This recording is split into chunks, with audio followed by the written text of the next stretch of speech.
اس نے قسم پرسی کی حالت میں تنگ آ کر اپنے آپ کو صورتحال کے حوالے کر دیا۔ احمد کمال نے یہ دیکھ لیا تھا کہ ایسے حسن اور ایسے دلگداز جسم والی لڑکی معمولی لڑکی نہیں۔ مصر کے اس حصے میں ایسی فرنگی لڑکی کیسے آ سکتی تھی؟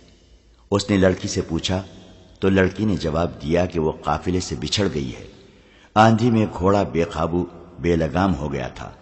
احمد کمال ایسے جواب سے مطمئن نہیں ہو سکتا تھا۔ اس نے 3-4 اور سوال کیے تو لڑکی کے ہونٹ کانپنے لگے۔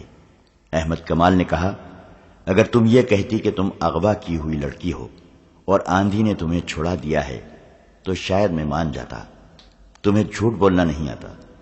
اتنے میں اس سپاہی نے جو احمد کمال کے ساتھ تھا خیمے کا پردہ اٹھایا اور ایک تھیلا اور ایک مشکیزہ احمد کمال کو دے کر کہا کہ یہ اس لڑکی کے گھوڑے کی زین کے ساتھ بندھے ہوئے تھے۔ احمد کمال تھیلا کھولنے لگا تو لڑکی نے گھبرا کر تھیلے پر ہاتھ رکھ لیا۔ اس کے چہرے کا رنگ بدل گیا۔ احمد کمال نے تھیلا اسے دے کر کہا، لو، خود کھول کر دکھا دو۔ لڑکی کی زبان جیسے گنگ ہو گئی تھی۔ اس نے بچوں کے انداز سے تھیلا پیٹ پیچھے کر لیا۔ احمد کمال نے کہا، یہ تو ہو نہیں سکتا کہ میں تمہیں کہہ دوں کہ چلی جاؤ، مجھے کوئی حق نہیں پہنچتا کہ تمہیں روکوں، لیکن ایک ایسی لڑکی کو جو آبادیوں سے دور اکیلی گھوڑے پر بے ہوشی کی حالت میں بھٹکتی ہوئی پائی گئی ہے، اسے میں اکیلا چھوڑ نہیں سکتا۔ یہ میرا انسانی فرض ہے۔ مجھے اپنا ٹھکانہ بتا دو، میں تمہیں اپنے سپاہیوں کے ساتھ حفاظت سے پہنچا دوں گا۔ اگر نہیں بتاؤ گی تو تمہیں مشتبہ لڑکی سمجھ کر قاہرہ اپنی حکومت کے پاس بھیج دوں گا۔ تم مصری نہیں ہو، تم سوڈانی نہیں ہو۔ لڑکی کے آنسو بہنے لگے۔ وہ جس مصیبت سے گزر کر آئی تھی اس کی دہشت اور ہولناکی اس پر پہلے ہی غالب تھی۔ اس نے تھیلا احمد کمال کے آگے پھینک دیا۔ احمد نے تھیلا کھولا تو اس میں سے کچھ کھجوریں، 2-4 چھوٹی موٹی عام سی چیزیں نکلیں اور ایک تھیلی نکلی۔ یہ کھولی تو اس میں سے سونے کے بہت سے سکے اور ان میں سونے کی باریک سی زنجیر کے ساتھ چھوٹی سی سیاہ لکڑی کا سلیب نکلی۔ احمد کمال اس سے یہی سمجھ سکا کہ لڑکی عیسائی ہے۔ اسے غالباً معلوم نہیں تھا کہ جو عیسائی مسلمان کے خلاف لڑنے کے لیے صلیبی لشکر میں شامل ہوتا ہے وہ ایک سلیب پر حلف اٹھاتا ہے اور چھوٹی سی ایک سلیب ہر وقت اپنے پاس رکھتا ہے۔ احمد کمال نے اس سے کہا، اس تھیلے میں میرے سوال کا جواب نہیں۔ اگر میں یہ سارا سونا تمہیں دے دوں تو میری مدد کرو گے؟ لڑکی نے پوچھا۔ کیسی مدد؟ مجھے فلسطین پہنچا دو، لڑکی نے جواب دیا، اور مجھ سے کوئی سوال نہ پوچھو۔ میں فلسطین تک بھی پہنچا دوں گا لیکن سوال ضرور پوچھوں گا۔ اگر مجھ سے کچھ بھی نہ پوچھو تو اس کا الگ انعام دوں گی۔ وہ کیا ہوگا؟ گھوڑا تمہیں دے دوں گی، لڑکی نے جواب دیا، اور 3 دنوں کے لیے مجھے اپنی لونڈی سمجھ لو۔ احمد کمال نے اس سے پہلے ہاتھ میں کبھی اتنا سونا نہیں اٹھایا تھا اور اس نے ایسا حیران کن حسن اور جسم بھی نہیں دیکھا تھا۔ اس نے اپنے سامنے پڑے ہوئے سونے کی چمکتے ہوئے ٹکڑوں کو دیکھا، پھر لڑکی کے ریشم جیسے بالوں کو دیکھا جو سونے کے تاروں کی طرح چمک رہے تھے، پھر اس کی آنکھوں کو دیکھا جن میں وہ طلسماتی چمک تھی جو بادشاہوں کو ایک دوسرے کا دشمن بنا دیا کرتی ہے۔ وہ تنومند مرد تھا، کماندار تھا، ان دستوں کا حاکم تھا جو سرحد پر پہرا دے رہے تھے۔ اسے روکنے، پوچھنے اور پکڑنے والا کوئی نہ تھا، مگر اس نے سکے تھیلی میں ڈالے، سلیب بھی تھیلی میں رکھی اور تھیلی لڑکی کی گود میں رکھ دی۔ کیوں؟ لڑکی نے پوچھا۔ یہ قیمت تھوڑی ہے؟ بہت تھوڑی، احمد کمال نے کہا۔ ایمان کی قیمت خدا کے سوا کوئی نہیں دے سکتا۔ لڑکی نے کچھ کہنا چاہا لیکن احمد کمال نے اسے بولنے نہ دیا اور کہا، میں اپنا فرض اور اپنا ایمان فروخت نہیں کر سکتا۔ سارا مصر میرے اعتماد پر آرام کی نیند سوتا ہے۔ 3 مہینے گزرے، سوڈانیوں نے قاہرہ پر حملہ کرنے کی کوشش کی تھی۔ اگر میں یہاں نہ ہوتا اور اگر میں ان کے ہاتھ اپنا ایمان فروخت کر دیا ہوتا تو یہ لشکر قاہرہ میں داخل ہو کر تباہی برپا کر دیتا۔ تم مجھے اس لشکر سے زیادہ خطرناک نظر آتی ہو۔ کیا تم جاسوس نہیں ہو؟ نہیں، تم یہی بتا دو کہ تمہیں آندھی نے کسی ظالم کے پنجے سے بچایا ہے یا تم آندھی سے بچ کر نکلی ہو؟ لڑکی نے بے معنی سا جواب دیا تو احمد کمال نے کہا، مجھے تمہارے متعلق یہ جاننے کی ضرورت نہیں کہ کون ہو اور کہاں سے آئی ہو۔ میں کل تمہیں قاہرہ کے لیے روانہ کر دوں گا۔ وہاں ہمارا جاسوسی اور سراغ رسانی کا ایک محکمہ ہے، وہ جانے اور تم جانو، میرا فرض پورا ہو جائے گا۔ اگر اجازت دو تو میں اس وقت ذرا سا آرام کر لوں۔ لڑکی نے کہا، کل جب قاہرہ کے لیے مجھے روانہ کرو گے تو شاید تمہارے سوالوں کا جواب دے دوں۔ لڑکی رات بھر کی جاگی ہوئی اور دن کے ایسے خوفناک سفر کی تھکی ہوئی تھی، لیٹی اور سو گئی۔ احمد کمال نے دیکھا کہ وہ نیند میں بڑبڑاتی تھی، بے چینی میں سر ادھر ادھر مارتی تھی اور ایسے پتہ چلتا تھا جیسے خواب میں رو رہی ہو۔ احمد کمال نے اپنے ساتھیوں کو بتا دیا کہ یہ ایک مشکوک فرنگی لڑکی پکڑی گئی ہے جسے کل قاہرہ بھیجا جائے گا۔ اس کے ساتھی احمد کمال کے کردار سے واقف تھے، کوئی بھی ایسا شک نہیں کر سکتا تھا کہ اس نے لڑکی کو بدنیتی سے اپنے خیمے میں رکھا ہے۔ اس نے لڑکی کا گھوڑا دیکھا تو وہ حیران ہوا کیونکہ گھوڑا اعلیٰ نسل کا تھا، اور جب اس نے زین دیکھی تو اس کے شکوک رفع ہو گئے۔ زین کے نیچے مصر کی فوج کا نشان تھا۔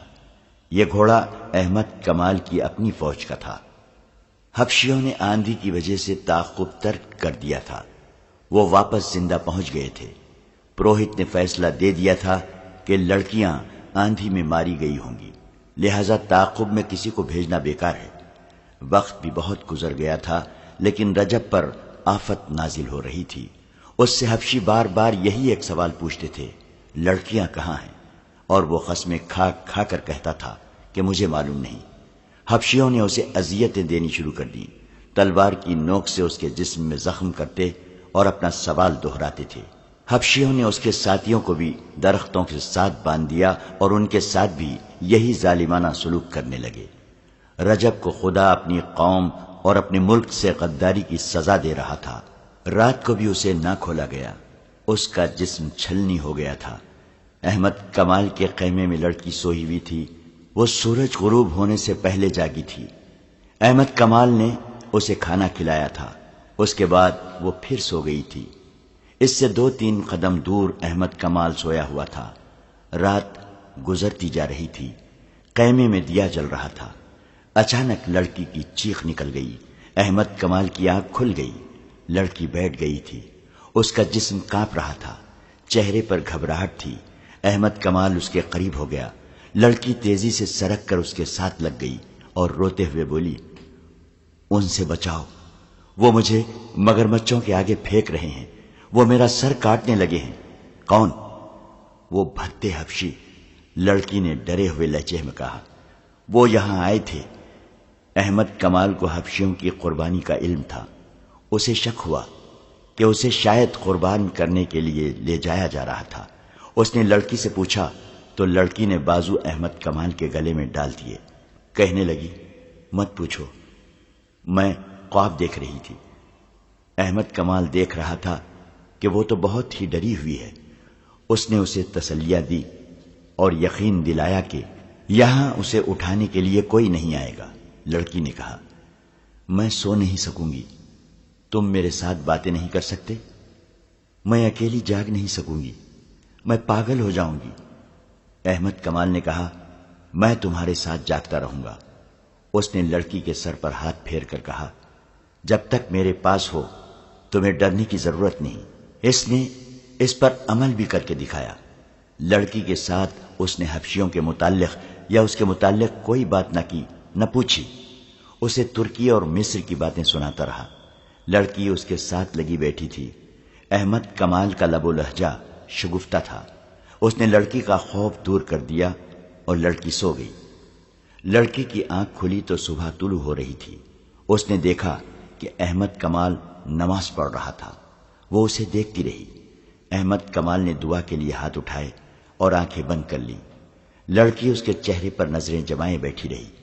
احمد کمال فارغ ہوا تو لڑکی نے پوچھا، تم نے خدا سے کیا مانگا تھا؟ بدی کے مقابلے کی ہمت۔ احمد کمال نے جواب دیا، تم نے خدا سے کبھی سونا اور خوبصورت بیوی نہیں مانگی؟ یہ دونوں چیزیں خدا نے بغیر مانگے مجھے دے دی تھی۔ احمد کمال نے کہا، لیکن ان پر میرا کوئی حق نہیں۔ یہ شاید خدا نے میرا امتحان لینا چاہا تھا، لیکن تمہیں یقین ہے کہ خدا نے تمہیں بدی کا مقابلہ کرنے کی ہمت دی ہے؟ تم نے دیکھا نہیں؟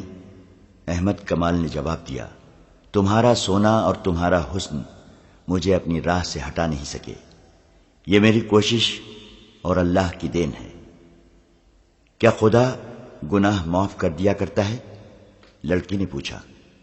ہاں، ہمارا خدا گناہ معاف کر دیا کرتا ہے، احمد کمال نے جواب دیا، شرط یہ ہے کہ گناہ بار بار نہ کیا جائے۔ لڑکی نے سر جھکا لیا۔ احمد کمال نے جب اس کی سسکیاں سنی تو اس کا چہرہ اوپر اٹھایا، وہ رو رہی تھی۔ لڑکی نے احمد کمال کا ہاتھ پکڑ لیا اور اسے کئی بار چوما۔ احمد کمال نے اپنا ہاتھ کھینچ لیا۔ لڑکی نے کہا، آج ہم جدا ہو جائیں گے، تم مجھے قاہرہ بھیج دو گے، میں اب آزاد نہیں ہو سکوں گی۔ میرا دل مجبور کر رہا ہے کہ تمہیں بتا دوں کہ میں کون ہوں اور کہاں سے آئی ہوں، پھر تمہیں بتاؤں گی کہ میں اب کیا ہوں۔ ہماری روانگی کا وقت ہو گیا ہے، احمد کمال نے کہا، میں خود تمہارے ساتھ چلوں گا۔ میں اتنی نازک اور اتنی خطرناک ذمہ داری کسی اور کو نہیں سونپ سکتا۔ یہ نہیں سنو گے کہ میں کون ہوں اور کہاں سے آئی ہوں؟ اٹھو، احمد کمال نے کہا، یہ سننا میرا کام نہیں۔ وہ خیمے سے باہر نکل گیا۔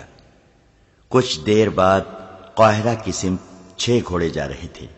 ایک پر احمد کمال تھا، اس کے پیچھے دوسرے گھوڑے پر لڑکی تھی، اس کے پچھلے پہلو بے پہلو 4 گھوڑے محافظوں کے تھے، اور ان کے پیچھے ایک اونٹ جس پر سفر کا سامان، پانی اور خوراک وغیرہ تھی جا رہا تھا۔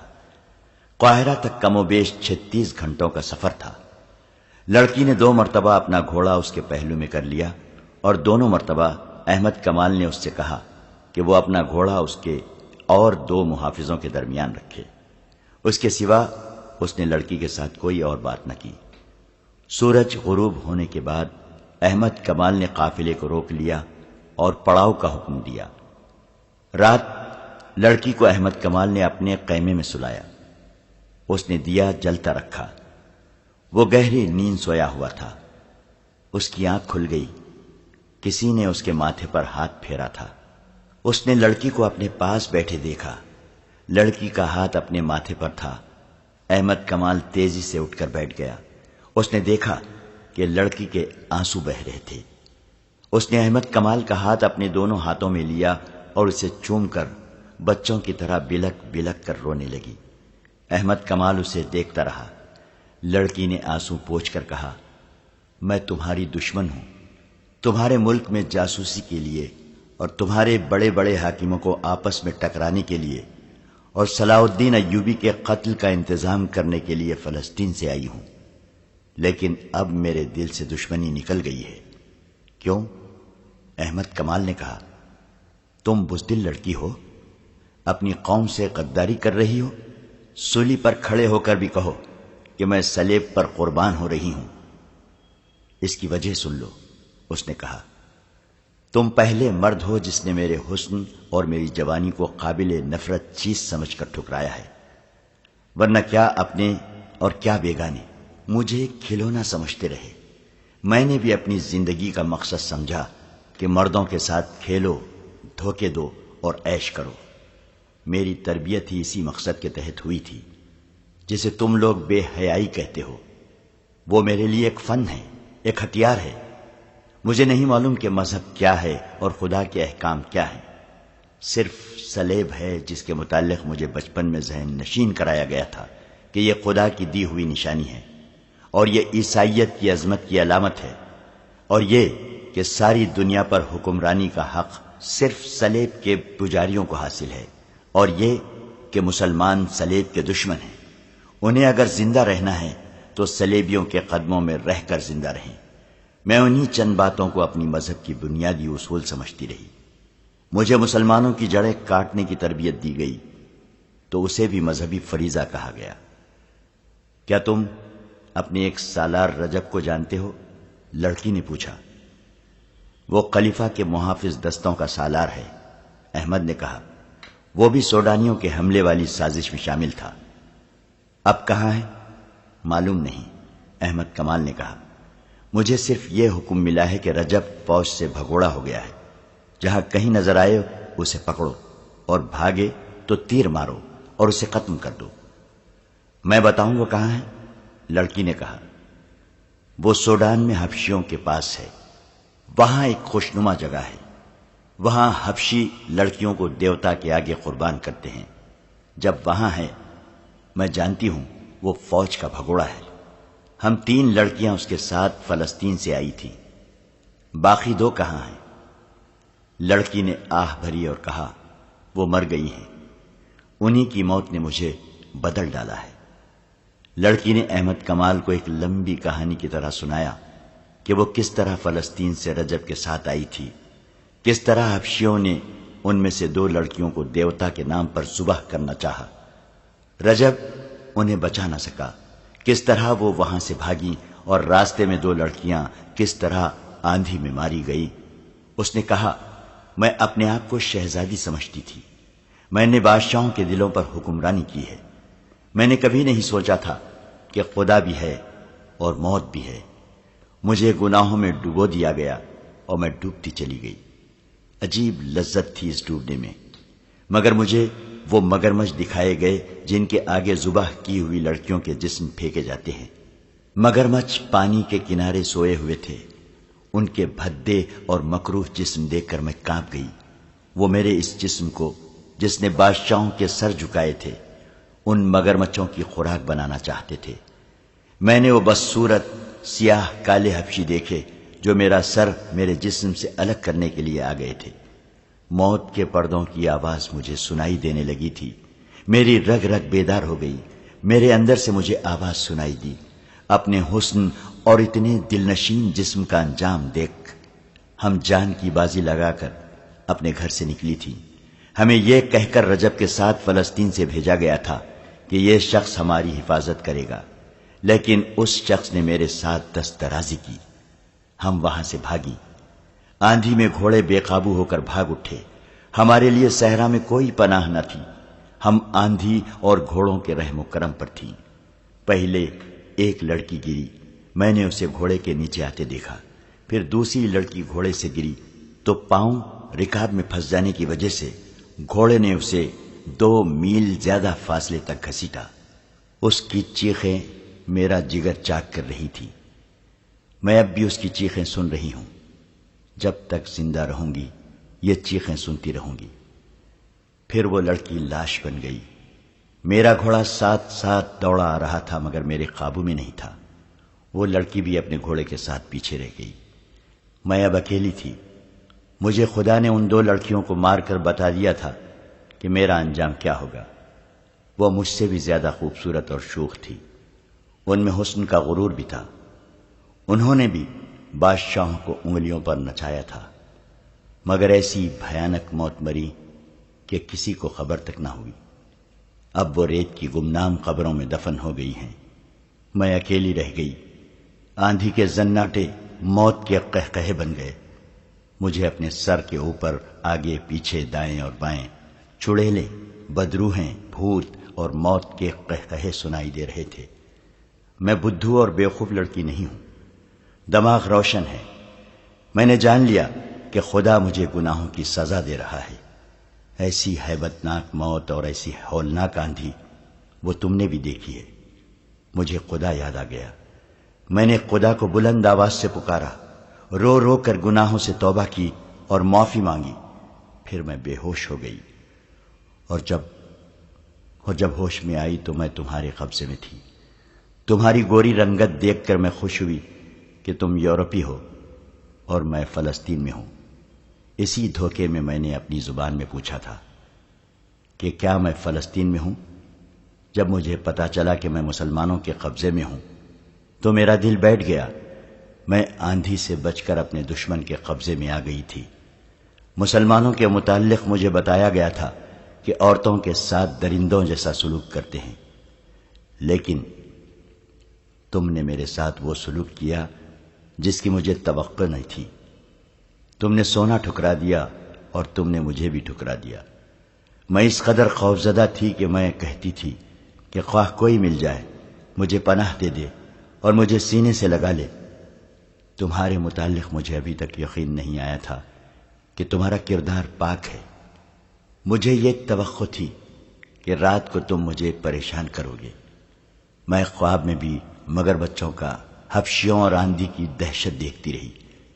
میں ڈر کر اٹھی تو تم نے مجھے سینے سے لگا لیا اور بچوں کی طرح مجھے کہانیاں سنا کر میرا خوف دور کر دیا۔ اور جب رات گزر گئی تو میں نے جاگتے ہی تمہیں خدا کے آگے سجدے میں دیکھا۔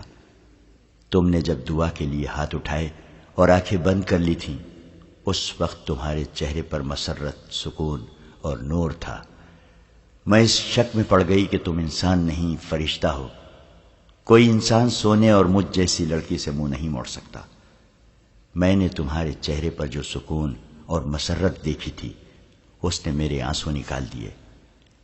میں تم سے پوچھنا چاہتی تھی کہ یہ سکون تمہیں کس نے دیا ہے؟ میں تمہارے وجود سے اتنی متاثر ہوئی کہ میں نے تمہیں دھوکے میں رکھنا بہت بڑا گناہ سمجھا۔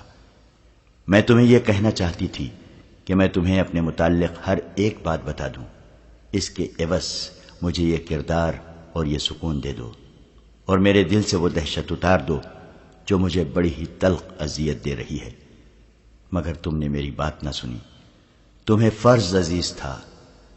اس نے احمد کمال کے دونوں ہاتھ پکڑ لیے اور کہا، تم شاید اسے بھی دھوکہ سمجھو، لیکن میرے دل کی بات سن لو۔ میں تم سے جدا نہیں ہو سکوں گی۔ میں نے کل تمہیں گناہ کی دعوت دیتے ہوئے کہا تھا کہ مجھے اپنی لونڈی سمجھو، مگر اب میں ساری عمر کے لیے تمہارے قدموں میں بیٹھی رہوں گی۔ مجھے اپنی لونڈی بنا لو اور اس کے عوض مجھے وہ سکون دے دو جو میں نے نماز کے وقت تمہارے چہرے پر دیکھا تھا۔ میں تمہیں بالکل نہیں کہوں گا کہ تم مجھے دھوکہ دے رہی ہو۔ احمد کمال نے کہا، میری مجبوری یہ ہے کہ میں اپنی قوم کو اور اپنی فوج کو دھوکہ نہیں دے سکتا۔ تم میرے پاس امانت ہو، میں خیانت نہیں کر سکتا۔ میں نے تمہارے ساتھ جو سلوک کیا وہ میرا فرض تھا۔ یہ فرض اس وقت ختم ہوگا جب میں تمہیں متعلقہ محکومے کے حوالے کر دوں گا، اور وہ مجھے حکم دے گا کہ احمد کمال تم واپس چلے جاؤ۔ وہ اسے دھوکہ نہیں دے رہی تھی۔ اس نے روتے ہوئے کہا، تمہارے حاکم جب مجھے سزائے موت دیں گے تو تم میرا ہاتھ پکڑے رکھنا۔ اب یہی ایک خواہش ہے، میں تمہیں ایسی بات نہیں کہوں گی کہ مجھے فلسطین پہنچا دو۔ میں تمہارے فرض کے راستے میں رکاوٹ نہیں بنوں گی۔ مجھے صرف اتنا کہہ دو کہ میں نے تمہارا پیار قبول کر لیا ہے۔ میں تمہیں یہ بھی نہیں کہوں گی کہ مجھے اپنی بیوی بنا لو، کیونکہ میں ایک ناپاک لڑکی ہوں۔ مجھے تربیت دینے والوں نے پتھر بنا دیا تھا۔ میں یہ بھی سمجھتی تھی کہ میرے اندر انسانی جذبات نہیں رہے، لیکن خدا نے مجھے بڑے ہی پرہول طریقے سے سمجھا دیا کہ انسان پتھر نہیں بن سکتا، اور وہ ایک نہ ایک دن مجبور ہو کر کسی سے پوچھتا ہے کہ سیدھا راستہ کون سا ہے۔ رات گزرتی جا رہی تھی اور وہ دونوں باتیں کرتے رہے۔ احمد کمال نے اس سے پوچھا، تم جیسی لڑکیوں کو ہمارے ملک میں بھیج کر ان سے کیا کام لیا جاتا ہے؟ بہت سے کام کرائے جاتے ہیں، لڑکی نے جواب دیا۔ بعض کو مسلمان عمرہ کے حرموں میں مسلمان کے روپ میں داخل کر دیا جاتا ہے، جہاں وہ تربیت کے مطابق عمرہ اور وزراء پر غالب آ جاتی ہیں۔ ان سے سلیبیوں کی پسند کے افراد کو عہدے دلاتی ہیں۔ جو حاکم سلیبیوں کے خلاف ہو اس کے خلاف کارروائیاں کراتی ہیں۔ مسلمان لڑکیاں اتنی چالاک نہیں ہوتی، انہیں اپنی خوبصورتی پر ناز ہوتا ہے۔ وہ حرموں کے لیے منتخب تو ہو جاتی ہیں، لیکن ایک عیسائی یا یہودی لڑکی انہیں بیکار کر کے اپنا غلام بنا لیتی ہے۔ اس وقت تک اسلامی حکومت کے امیروں اور وزیروں اور قلعہ داروں کی آدھی تعداد کے فیصلے میری قوم کے حق میں ہوتے ہیں۔ لڑکیوں کا ایک گروہ اور بھی ہے۔ یہ لڑکیاں اسلامی نام سے مسلمانوں کی بیویاں بن جاتی ہیں۔ ان کا کام یہ ہے کہ اچھے درجے کے مسلمان گھرانوں کی لڑکیوں کے دماغ اور کردار خراب کرتی ہیں۔ ان کے لڑکوں کو بدی کے راستے پر ڈالتی ہیں اور شریف گھرانوں کی لڑکیاں اور لڑکوں کے معاشقے کراتی ہیں۔ مجھ جیسی سلیبی لڑکیاں چوری چھپے تمہارے ایسے حاکموں کے پاس آتی ہیں جو ہمارے ہاتھ میں کھیل رہے ہوتے ہیں۔ ان حاکموں کو سونے کے سکوں کی صورت میں معاوضہ ملتا رہتا ہے۔ وہ مجھ جیسی لڑکیوں کو حفاظت میں ایسے طریقے سے رکھتے ہیں جن سے ان پر ذرا سا شک بھی نہیں ہوتا۔ یہ لڑکیاں اعلیٰ درجے کے حاکموں کے درمیان رقابت اور غلط فہمیاں پیدا کرتی اور صلاح الدین ایوبی اور نور الدین زنگی کے خلاف ناپسندیدگی پیدا کرتی ہیں۔ مجھے 2 لڑکیوں کے ساتھ اسی کام کے لیے رجب کے حوالے کیا گیا تھا۔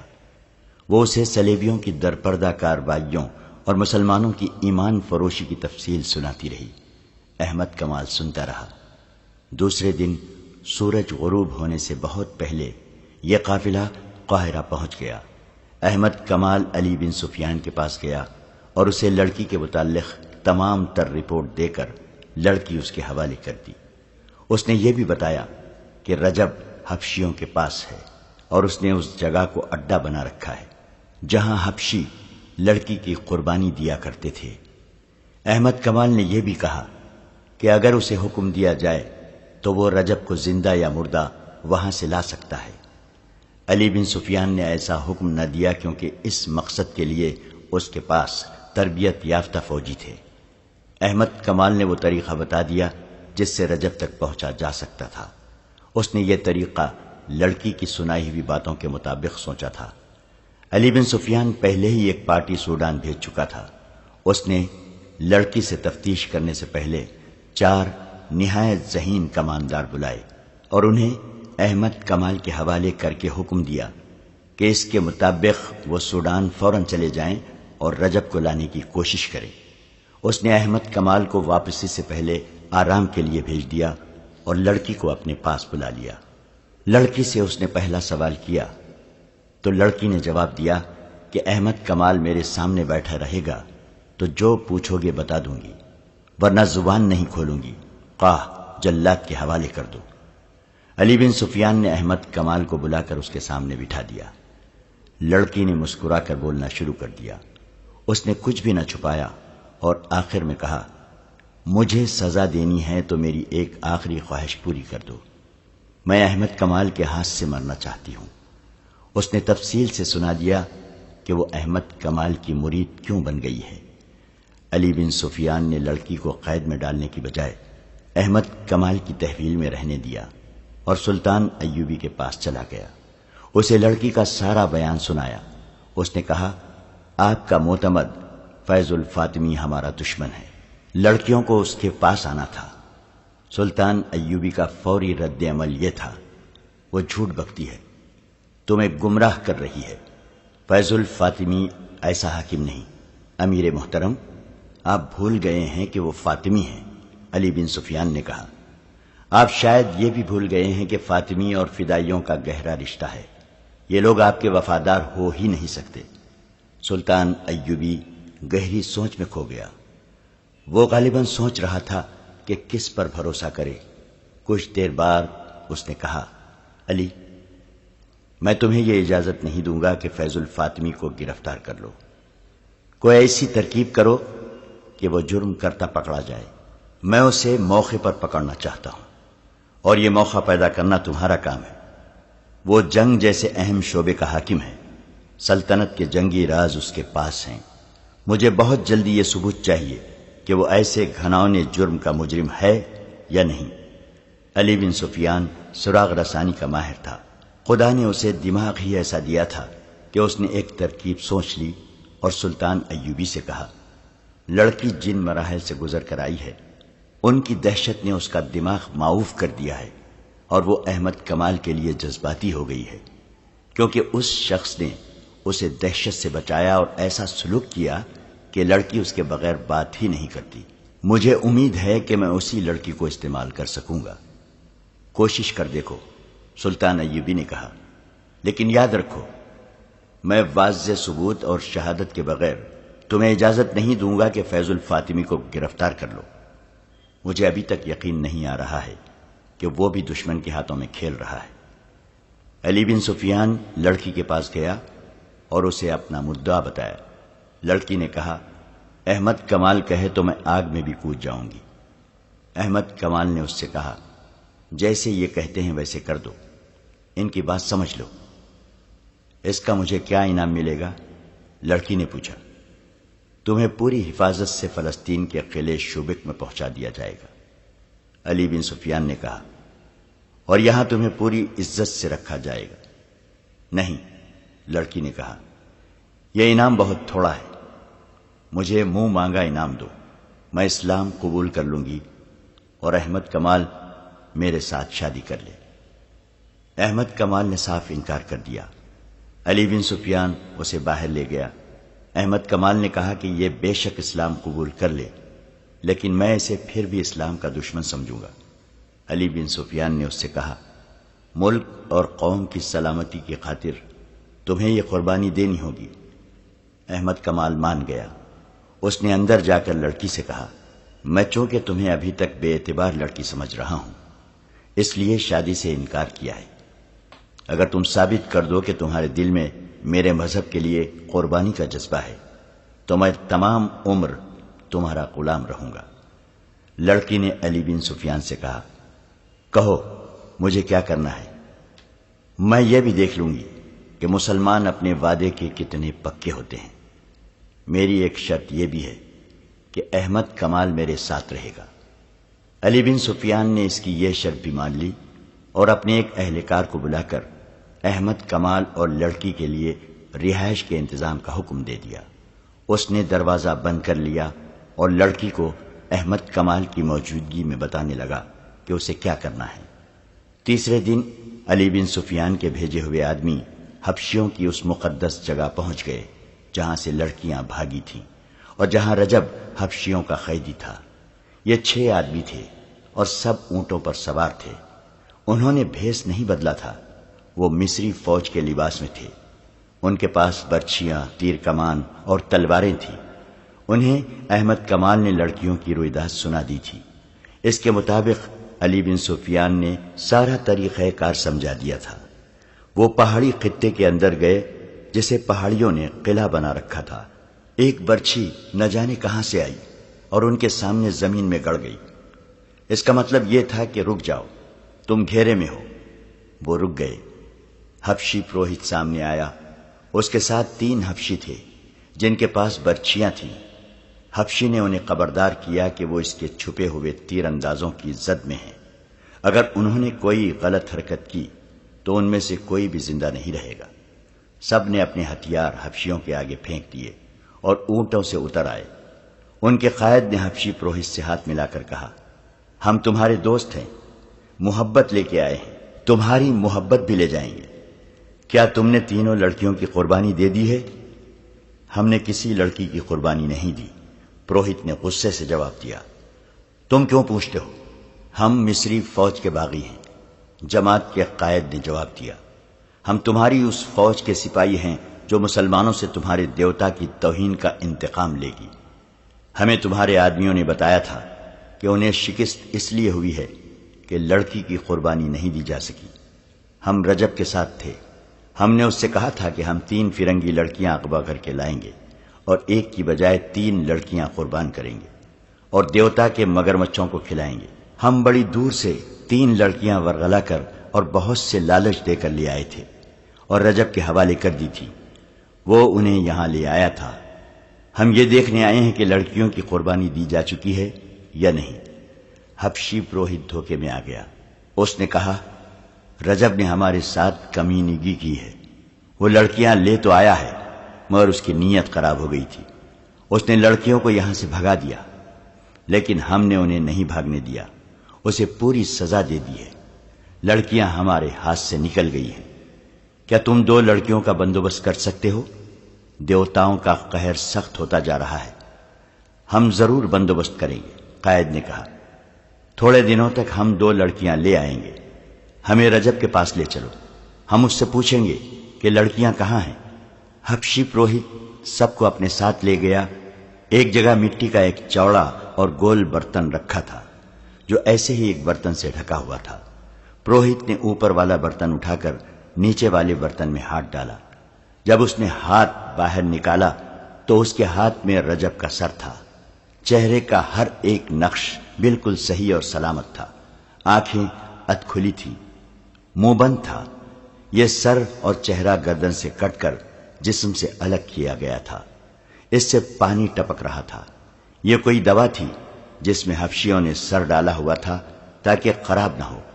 پروہت نے کہا، اس کا جسم مگرمچھوں کو کھلا دیا گیا ہے۔ اس کے ساتھیوں کو ہم نے زندہ جھیل میں پھینک دیا تھا۔ مگرمچھ بھوکے تھے۔ اگر ہمیں یہ سر دے دو تو ہم اپنے تمام ساتھیوں کو دکھائیں گے۔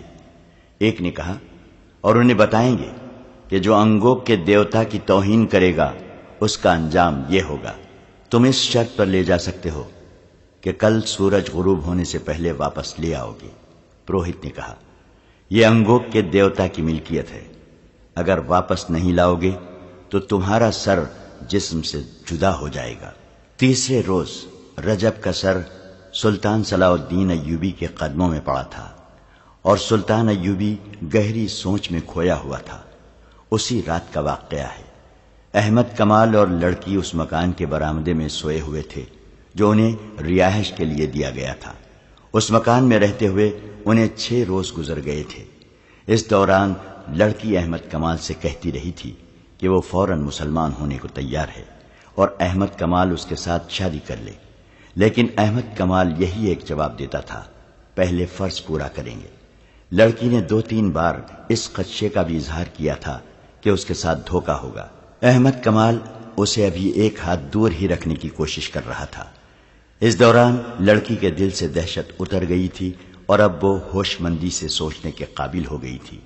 اس رات وہ اور احمد برآمدے میں سوئے ہوئے تھے۔ باہر ایک سپاہی پہرے پر کھڑا تھا۔ آدھی رات سے کچھ دیر پہلے پہرے دار مکان کے ارد گرد گھومنے کے لیے آہستہ آہستہ چلا تو کسی نے پیچھے سے اس کی گردن بازو میں جکڑ لی۔ فوراً بعد اس کے منہ پر کپڑا باندھ دیا گیا۔ ہاتھ اور پاؤں بھی رسیوں میں جکڑ دیے گئے۔ وہ 4 آدمی تھے۔ مکان کا دروازہ اندر سے بند تھا۔ ایک آدمی دیوار سے پیٹ لگا کر کھڑا ہو گیا، دوسرا اس کے کندھے پر چڑھ کر دیوار پھلانگ گیا۔ اندر سے اس نے دروازہ کھول دیا۔ باقی 3 آدمی بھی اندر چلے گئے۔ ایک جو سب سے زیادہ قوی ہیکل تھا، اس نے لڑکی کے منہ پر کپڑا باندھ دیا۔ لڑکی کے جاگنے تک اس نے لڑکی کو دبوچ لیا اور اٹھا کر کندھے پر ڈال لیا۔ 3 آدمیوں نے احمد کمال کو رسیوں سے جکڑ کر اور منہ پر کپڑا باندھ کر پلنگ پر ہی پڑا رہنے دیا۔ اسے مزاحمت کی مہلت ہی نہ ملی۔ باہر جا کر انہوں نے لڑکی پر کمبر ڈال دیا تاکہ کوئی دیکھ لے تو اسے پتہ نہ چل سکے کہ اس آدمی کے کندھوں پر لڑکی ہے۔ شہر سے 4-5 میل دور فرعونوں کے وقتوں کے ایک بہت ہی وسیع و عریض بھول بھلیوں جیسی عمارت کے کھنڈر تھے۔ ان کے متعلق لوگ بہت سی ڈراؤنی باتیں کیا کرتے تھے۔ عمارت کے اندر ایک بلند چٹان ہے۔ اس چٹان کو کاٹ کر بہت سے کمرے اور ان کمروں کے نیچے بھی کمرے بنے ہوئے تھے۔ ان کے اندر وہی جا کر واپس آ سکتا تھا جو ان سے واقف تھا۔ بہت مدت سے کسی نے ان کھنڈروں کے اندر جانے کی جرت نہ کی تھی۔ مشہور ہو گیا تھا کہ اندر جنوں اور بھوتوں کا بسیرا ہے۔ اندر سانپوں کا بسیرا تو ضروری ہی تھا۔ سانپوں کے ڈر سے کوئی اس کھنڈر کے قریب سے بھی نہیں گزرتا تھا۔ بڑی خوفناک کہانیاں سنائی جاتی تھیں۔ اس کے باوجود یہ 4 آدمی جو لڑکی کو اغوا کر کے لے گئے تھے ان کھنڈروں میں داخل ہو گئے، اور داخل بھی اس طرح ہوئے جیسے یہی ان کا گھر تھا۔ وہ غار نما کمروں، غلام گردشوں اور اندھیری گلیوں میں سے بغیر رکے گزرتے گئے۔ آگے مشلوں کی روشنی تھی۔ ان کے قدموں کی آہٹوں سے چمگاڈر اڑتے اور پھڑپھڑاتے تھے۔ چپکلیاں اور رینگنے والی کئی چیزیں ادھر ادھر بھاگتی پھر رہی تھیں۔ اندر مکڑیوں کے جالے اور کائی بھی تھی۔ وہ چٹان میں بنے ہوئے ایک کمرے میں داخل ہو گئے۔ وہاں ایک آدمی مشل لیے کھڑا تھا جو ان کے آگے آگے چل پڑا۔ آگے سیڑھیاں تھیں جو نیچے اترتی تھیں۔ وہ سب نیچے اتر گئے اور ایک طرف مڑ کر ایک وسیع کمرے میں داخل ہو گئے۔ وہاں فرش پر بستر بچھا تھا۔ اس کے ساتھ بڑی خوشنما دری تھی۔ کمرہ سجا ہوا تھا۔ لڑکی کو بستر پر ڈال کر اس کے منہ سے کپڑا کھول دیا گیا۔ لڑکی غصے سے بولی، میرے ساتھ یہ سلوک کیوں کیا گیا ہے؟ میں مر جاؤں گی، کسی کو اپنے قریب نہیں آنے دوں گی۔ اگر تمہیں وہاں سے اٹھوا نہ لیا جاتا تو کل صبح تک تمہیں جلاد کے حوالے کر دیا جاتا۔ ایک آدمی نے کہا، میرا نام فیض الفاطمی ہے، تمہیں میرے پاس آنا تھا، باقی دو کہاں ہیں؟ تم اکیلی کیسے پکڑی گئی ہو؟ رجب کہاں ہے؟ لڑکی مطمئن ہو گئی اور بولی، میں خدا کا شکر بجا لاتی ہوں جس نے مجھے بڑی بڑی خوفناک مصیبتوں سے بچا لیا۔ میں منزل پر پہنچ گئی۔ اس نے فیض الفاطمی کو رجب، حبشیوں، آندھی، دو لڑکیوں کی موت اور احمد کمال کے ہتھے چڑھ جانے کی ساری رویداد سنا دی۔ فیض الفاطمی نے اسے تسلی دی اور ان 4 آدمیوں کو جو لڑکی کو اٹھا کر لائے تھے سونے کے 6 ٹکڑے دے دیے اور کہا، تم اب اپنی اپنی جگہ سنبھال لو، میں تھوڑی دیر بعد چلا جاؤں گا۔ یہ لڑکی 3-4 روز یہی رہے گی، میں رات کو آیا کروں گا، باہر جب اس کی تلاش ختم ہو جائے گی تو اسے لے جاؤں گا۔ 4 آدمی چلے گئے اور کھنڈر کے چاروں طرف ایسی جگہوں پر بیٹھ گئے جہاں سے باہر نظر رکھی جا سکتی تھی۔ فیض الفاطمی کے ساتھ ایک ہی آدمی رہ گیا جو مصری فوج کا کماندار تھا۔ اندر فیض الفاطمی اپنی کامیابی پر بہت خوش تھا اور 2 لڑکیوں کی موت کا اسے غم بھی تھا۔ اسے رجب کے انجام کا بھی ابھی علم نہیں تھا۔ اس نے کہا، رجب کو وہاں سے نکالنا ضروری ہے۔ اس نے علی بن سفیان اور صلاح الدین ایوبی کے قتل کا کچھ انتظام کیا تھا جس کا مجھے ابھی علم نہیں کہ کیا تھا۔ اس نے غالباً فدائیوں سے معاملہ طے کیا ہے۔ یہ دونوں قتل اب بہت ضروری ہو گئے ہیں۔ اب ہمیں کوئی نیا منصوبہ بنانا ہے۔ میں دوسرے ساتھیوں سے بات کر کے تمہیں کل بتاؤں گا۔ ابھی آرام کرو، مجھے واپس جانا ہے۔ صلاح الدین ایوبی کو آپ پر اعتماد ہے؟ لڑکی نے پوچھا۔ اتنا زیادہ کہ اپنی ذاتی باتوں میں بھی مجھ سے مشورہ لیتا ہے، فیض الفاطمی نے جواب دیا۔ مجھے پتا چلا ہے کہ اعلیٰ حکام میں صلاح الدین ایوبی کے وفاداروں کی تعداد بہت زیادہ ہے، لڑکی نے کہا، اور فوج بھی اس کی وفادار ہے۔ یہ صحیح ہے، کماندار جو وہاں موجود تھا بولا۔ اس کا سراغ رسانی کا محکمہ بہت ہوشیار ہے، جہاں کوئی سر اٹھاتا ہے اس کی نشاندہی ہو جاتی ہے۔ اعلیٰ حکام میں 2 اور ہیں جو صلاح الدین ایوبی کے خلاف کام کر رہے ہیں، ان کے نام آپ کو محترم فیض الفاطمی بتا سکیں گے۔ فیض الفاطمی نے دونوں نام بتا دیے اور مسکرا کر لڑکی سے کہا، تمہیں اعلیٰ سطح پر ہی کام کرنا ہے، صرف 2 حکام کے درمیان خلیش پیدا کرنی ہے اور 2 کو زہر دینا ہے جو تم آسانی سے دے سکو گی، مگر اب مشکل یہ پیدا ہو گئی ہے کہ تمہیں کسی محفل میں نہیں لے جا سکیں گے۔ تم پردہ نشین مسلمان لڑکی کے بھیس میں کام کرو گی ورنہ پکڑی جاؤ گی۔ ہو سکتا ہے میں تمہیں واپس فلسطین بھیج دوں اور کسی اور لڑکی کو بلا لوں جسے یہاں کوئی پہچان نہ سکے۔ میرا گروہ بہت ذہین اور سرگرم ہے، یہ سالاروں سے نیچے کمانداروں کی سطح کا گروہ ہے۔ یہ 4 آدمی جو تمہیں اتنی دلیری سے اٹھا لائے ہیں اسی گروہ کے افراد ہیں۔ ہم نے ایوبی کی فوج میں بے اطمینانی پھیلانی شروع کر دی ہے۔ قوم اور فوج کو ایک دوسرے سے متنفر کرنا ضروری ہے۔ اس وقت صورتحال یہ ہے کہ شامی اور ترک فوجی مصری عوام میں اپنے اچھے سلوک، کردار اور لڑنے کے جذبے کی بدولت بہت مقبول ہیں اور عزت کی نگاہ سے دیکھے جاتے ہیں۔ سوڈانیوں کو شکست دے کر انہوں نے شہریوں کے دلوں میں عزت کا اضافہ کر لیا ہے۔ ہمیں فوج کی اس عزت کو مجروح کرنا ہے، سالاروں اور دیگر فوجی حکام کو رسوا کرنا ہے۔ اس کے بغیر ہم صلیبیوں اور سوڈانیوں کی کوئی مدد نہیں کر سکتے۔ باہر کا حملہ ناکام رہے گا، فوج اسے کامیاب نہیں ہونے دے گی، قوم فوج کا ساتھ دے گی۔ اگر اس وقت ایک طرف سے صلیبی اور دوسری طرف سے سوڈانی حملہ کر دیں تو قوم اور فوج مل کر قاہرہ کو ایسا قلعہ بنا دے گی جسے فتح کرنا ناممکن ہوگا۔ قاہرہ کو فتح کرنے کے لیے ہمیں زمین ہموار کرنی ہوگی، لوگوں کے ذہنوں میں وہم اور وسوسے اور نوجوانوں کے کردار میں جنس پرستی اور آوارگی پیدا کرنی ہوگی۔ مجھے بتایا گیا تھا کہ یہ کام 2 سال سے ہو رہا ہے، لڑکی نے کہا۔ خاصی کامیابی بھی ہوئی ہے، فیض الفاطمی نے کہا۔ بدکاری میں اضافہ ہو گیا ہے، مگر صلاح الدین ایوبی نے ایک تو نئے مدرسے کھول دیے ہیں اور دوسرے مسجدوں میں خطبے سے خلیفہ کا نام نکال کر کوئی اور ہی رنگ پیدا کر دیا ہے۔ اور لڑکوں کو عسکری تعلیم دینی شروع کر دی ہے۔ بات یہیں تک پہنچی تھی کہ ان 4 آدمیوں میں سے ایک آیا اور فیض الفاطمی سے کہا، ابھی باہر نہ جانا، کچھ گڑبڑ ہے۔ فیض الفاطمی گھبرایا، اس آدمی کے ساتھ باہر چلا گیا۔ ایک اونچی جگہ چھپ کر دیکھا، آدھی رات کے پورے چاند نے باہر کے ماحول کو روشن کر رکھا تھا۔ اس نے کہا، تم لوگوں نے بے احتیاطی کی ہے، یہ تو فوج معلوم ہوتی ہے، گھوڑے بھی ہیں، تم چاروں طرف سے دیکھو، میں کدھر سے نکل سکتا ہوں؟ میں دیکھ چکا ہوں۔ اس آدمی نے جواب دیا، یوں نظر آتا ہے جیسے ہم مکمل گھیرے میں ہیں، آپ وہیں چلے جائیں، مشعلیں بجھا دیں، وہاں سے نکلنے کی غلطی نہ کریں، وہاں تک کوئی نہیں پہنچ سکے گا۔ فیض الفاطمی کمانڈروں میں غائب ہو گیا اور یہ آدمی جو پہرا دے رہا تھا بلند جگہ سے اتر کر اندر کو جانے کی بجائے دیواروں کے ساتھ ساتھ چھپتا باہر نکل گیا۔ باہر کا یہ عالم تھا کہ 50 کے قریب پیادہ فوجی تھے اور 20-25 گھوڑ سوار تھے۔ انہوں نے سارے کھنڈر کو گھیرے میں لے لیا تھا۔ یہ پہرے دار ان تک گیا اور ایک فوجی سے پوچھا، علی بن سفیان کہاں ہیں؟ اسے بتایا گیا کہ وہ دوڑتا ہوا گیا۔ اس دستے کی کمان علی بن سفیان خود کر رہا تھا، اس کے ساتھ احمد کمال تھا۔ پہرے دار نے انہیں کہا، اندر کوئی ایسا خطرہ نہیں، آپ کے ساتھ 2 آدمی بھی کافی ہیں، میرے ساتھ آئیں۔ یہ پہرے دار ان 4 آدمیوں میں سے تھا جنہوں نے لڑکی کو اغوا کیا تھا۔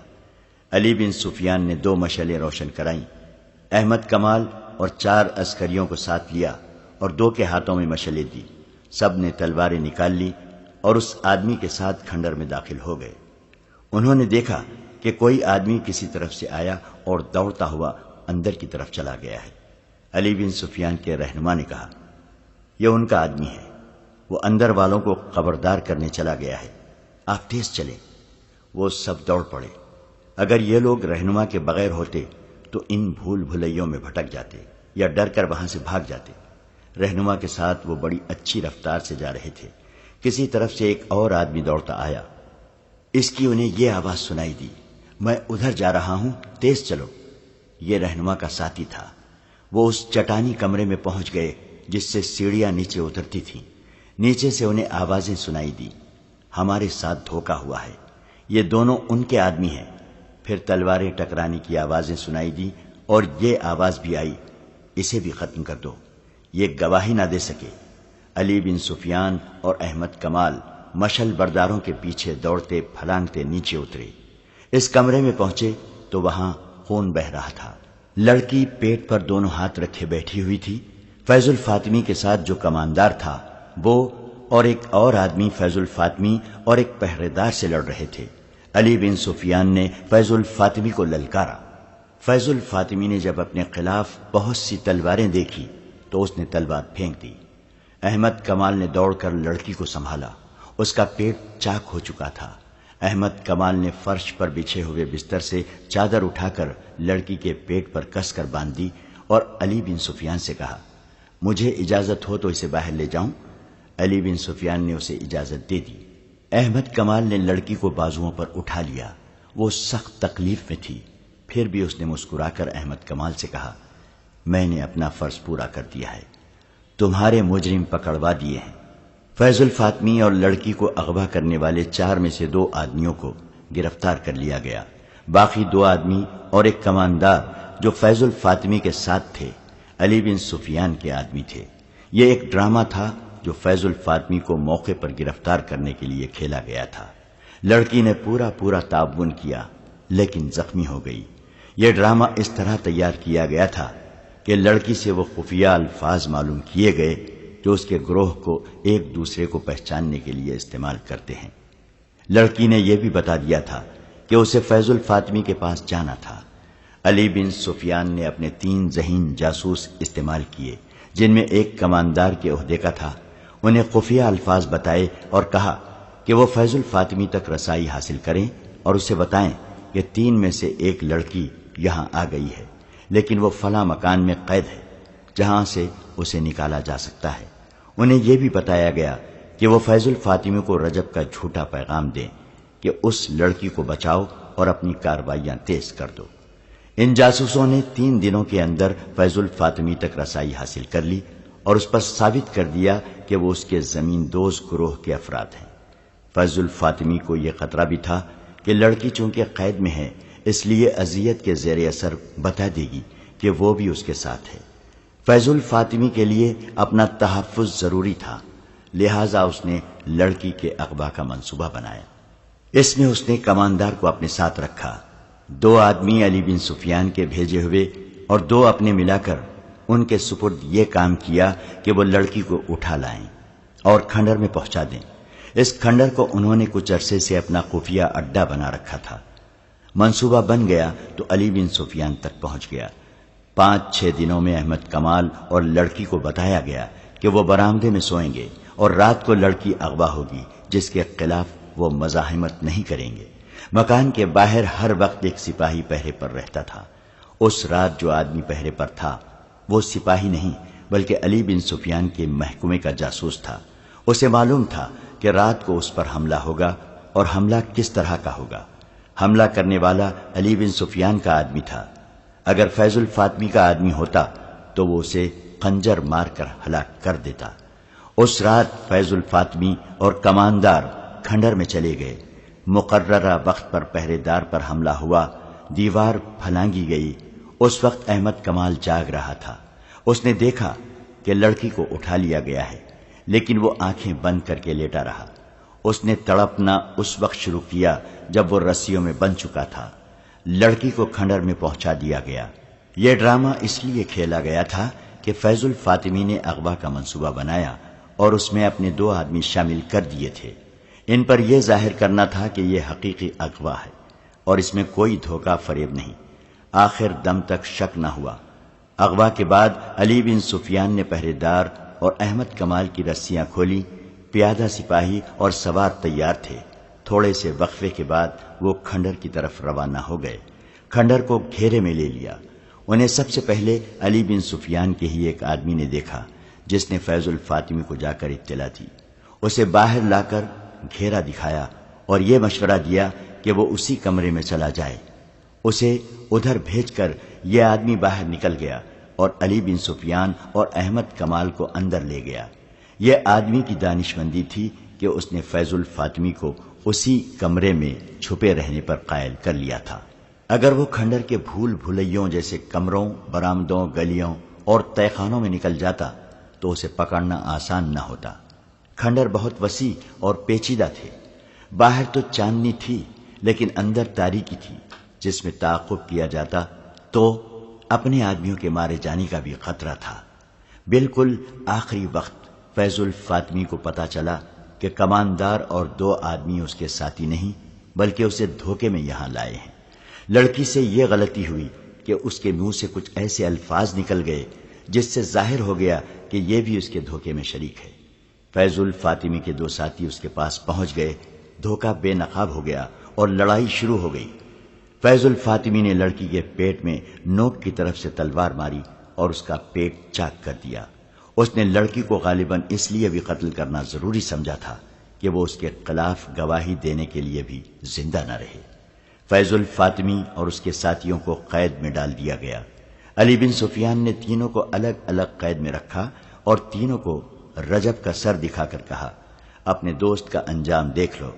اگر تمہیں یہ توقع ہے کہ تمہیں فوراً سزا دے دی جائے گی تو یہ خیال دماغ سے نکال دو۔ جب تک اپنے پورے گروہ کو سامنے نہیں لاؤ گے تمہیں چکر شکنجے میں باندھے رکھوں گا، جینے بھی نہیں دوں گا، مرنے بھی نہیں دوں گا۔ لڑکی کی حالت اچھی نہیں تھی۔ طبیبوں اور جراحوں نے اسے بچانے کی پوری کوشش کر ڈالی مگر کٹی ہوئی انتڑیوں کا کوئی علاج نہ ہو سکا۔ وہ پھر بھی مطمئن تھی، جیسے اسے پیٹ کے مہلک زخم کی پرواہ ہی نہ تھی۔ اس کا ایک ہی مطالبہ تھا کہ احمد کمال کو میرے پاس بیٹھا رہنے دو۔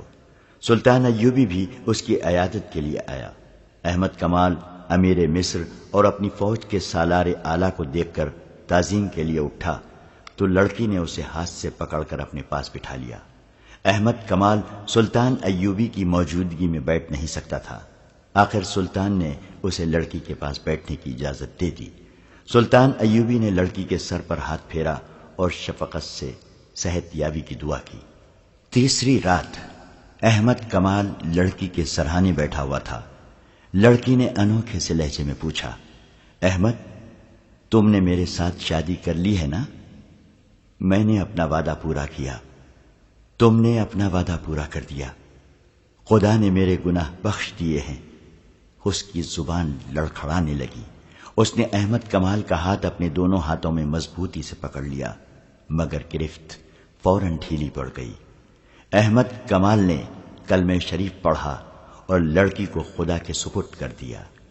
دوسرے دن سلطان ایوبی کے حکم کے مطابق لڑکی کو مسلمانوں کے قبرستان میں دفن کر دیا گیا۔